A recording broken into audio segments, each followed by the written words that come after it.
اعوذ باللہ من الشیطان الرجیم بسم اللہ الرحمن الرحیم۔ سورۃ الفتح، تمہیدی باتیں میں پہلے عرض کر چکا ہوں۔ یہ سورہ مبارکہ نازل ہوئی ہے صلح حدیبیہ کے بعد۔ اس کی جو تاریخی پس منظر ہے صرف یہ چند جملے کفایت کریں گے۔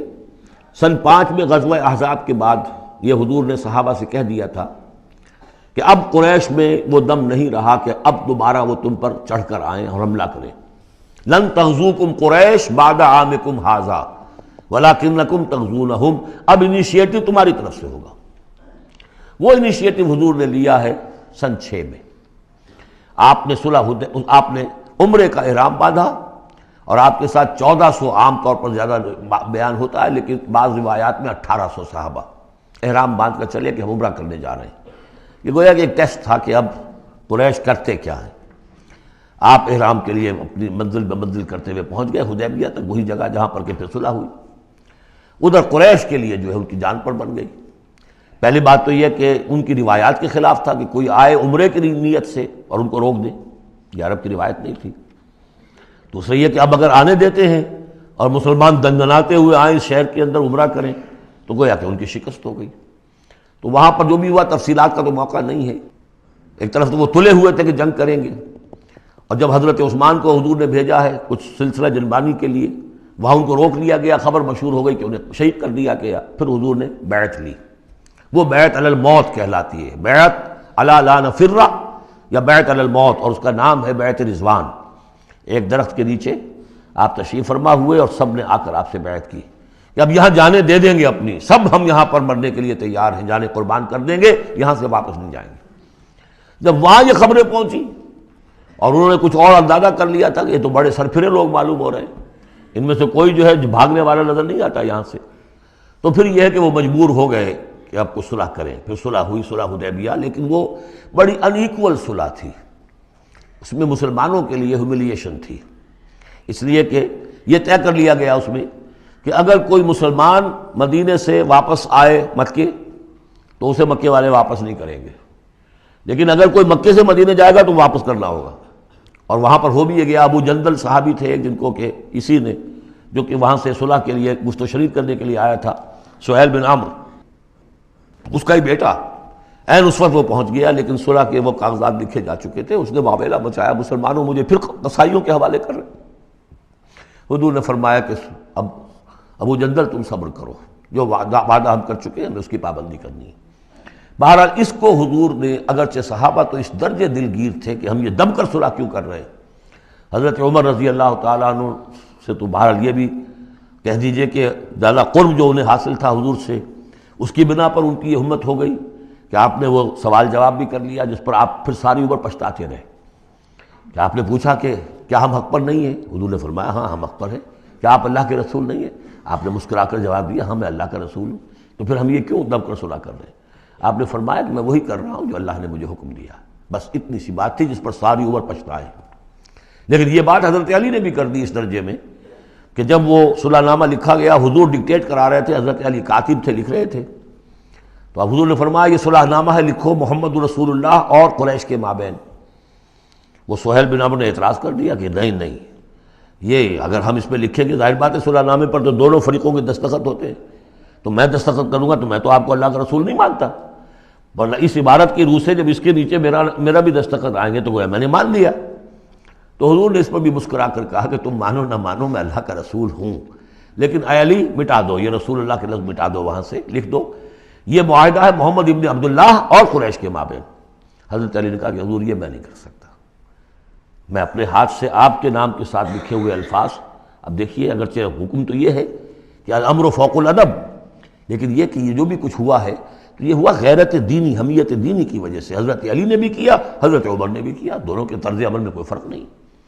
لیکن بہرحال اس کے بعد جو ہے صلح ہوئی ہے، اور مسلمانوں کے دل اگرچہ اس پہ بہت ہی رنجیدہ تھے، اور یہ بات بھی بڑی عجیب تھی کہ وہیں احرام کھول دیے گئے، وہیں قربانی کے جانور جو ہیں، تو اب اس پر جو ہے یہ آیت سورت اتری ہے، اور پہلا لفظ یہ ہے انا فتحنا لک فتحا مبینا، مسلمانوں کی دلجوئی کے لیے کہ تم جسے سمجھ رہے ہو کہ دب کر صلح کی ہے، حقیقت حال کے اعتبار سے تو اے محمد ہم نے آپ کو بڑی روشن فتح عطا فرمائی، آج ہم اسے انٹرپریٹ کر سکتے ہیں روشن فتح کس اعتبار سے کہ ٹریٹی کے معنی یہ ہے کہ مصالحت یا صلح ہوتی ہے دو فریقوں کے درمیان جو ایک دوسرے کو ریکگنائز کریں.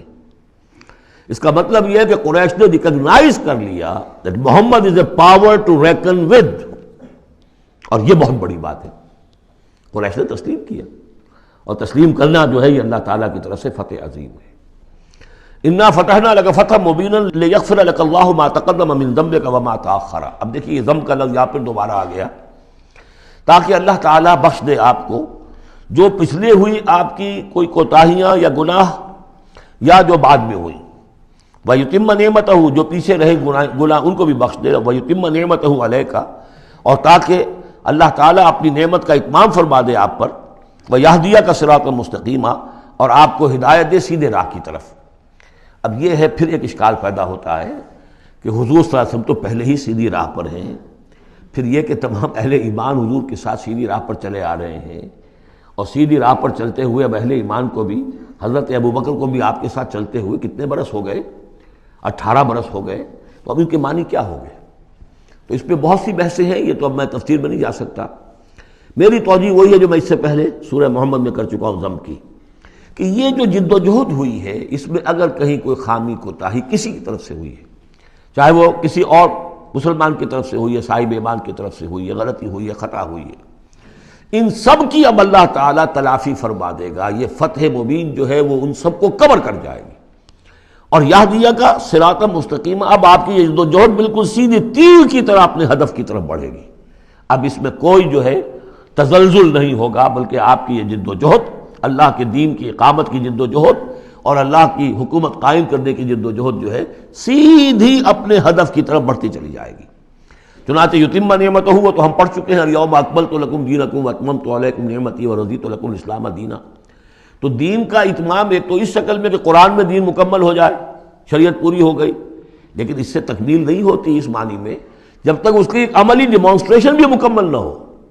عملی ڈیمانسٹریشن مکمل ہوتی ہے جب اللہ کی حکومت بالفعل قائم ہو جائے. تو اتمام نعمت جو ہے وہ صرف کتاب کے اندر اس شریعت کا پورا بیان ہو جانا اور نظام کا آ جانا، اس سے وہ اتمام بتمام و کمال نہیں ہوتا جب تک کہ اس کی ایک نشانی، اس کا ایک نمونہ جو ہے، اس کی ایک صورت لوگوں کے سامنے نہ آ جائے، آئیڈیل فارم اس کی جو ہے وہ سامنے نہ آ جائے، اس کا نمونہ سامنے آ جائے.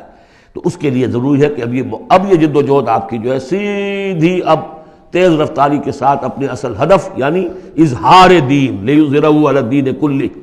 اور یہ آیت آ جائے گی اس سورہ مبارکہ کے آخر میں بھی کہ ہم نے بھیجا ہی آپ کو اے محمد اس لیے ہے کہ آپ اللہ کے دین کو غالب کریں. تو وہ اللہ کے دین کے غلبے کی جد و جہد اب تیر کی طرح سیدھی جائے گی. اللہ نے ساری اگلی پچھلی اگر کوئی اس میں کمیاں کوتاہیاں رہ گئی ہیں کسی کی طرف سے آپ کے ساتھیوں میں سے، ان سب کی تلافی کے لیے یہ فتح مبین آپ کو عطا کر دی. وَيَنْصُرَكَ اللَّهُ نَصْرًا عَزِيزًا اور اللہ آپ کی مدد کرے گا ایسی مدد کہ جس کے لیے کوئی شکست نہ ہو، بڑی زبردست مدد. هُوَ الَّذِي أَنزَلَ السَّكِينَةَ فِي قُلُوبِ الْمُؤْمِنِينَ لِيَزْدَادُوا إِيمَانًا مَعَ إِيمَانِهِمْ. وہی ہے کہ جس نے اہل ایمان کے دلوں میں سکینت نازل کر دی تاکہ ان کے ایمان میں اور اضافہ ہو جائے، تاکہ وہ اور اضافہ کر لیں اپنے ایمان میں، جتنا ایمان ہے اس سے اور بڑھ کر. وَلِلَّهِ جُنُودُ السَّمَاوَاتِ وَالْأَرْضِ. اب ظاہر بات ہے کہ اس میں ایک تو کیفیت یہ تھی کہ جو انہیں سکون حاصل تھا کہ وہ تیار تھے سب اپنی جانیں دینے کے لیے، اس کے لیے بھی ایک سکون قلب کے اندر اللہ تعالیٰ نے ان کے پیدا کیا تھا، تبھی تو وہ اس کے لیے آمادہ ہوئے.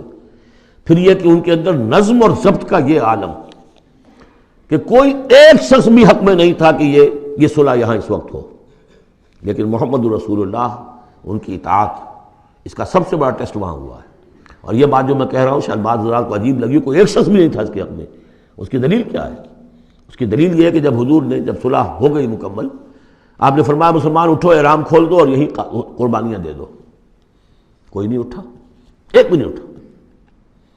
دوسری مرتبہ کہا آپ نے اٹھو بھائی اب ہو گیا بات، بس جو ہو گئی ہوگی، اب یہی احرام کھول دو. کوئی نہیں اٹھا.